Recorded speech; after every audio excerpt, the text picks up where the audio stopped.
Permanente nang ipatutupad ng MMDA o ng Metropolitan Manila Development Authority ang no window hours policy sa number coding scheme. Ayon kay MMDA Chairman Danny Lim, nakatulong naman ito sa pagpapaluwag ng daloy ng trapiko. Unang ipinatupad ang no window hours scheme nung nakaraang taon.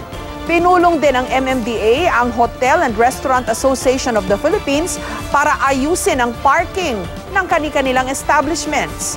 Suportado naman ang asosasyon ang mungkahing sa gabi na lang bumiyahe ang kanilang delivery trucks. Bukod sa no window hours, tuloy-tuloy din ang clearing operations ng MMDA sa mga sidewalk.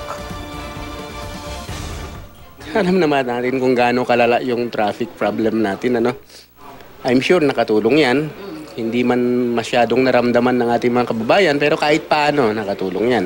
Wala kaming nakikitang dahilan para i-lift yung no window hours na yan.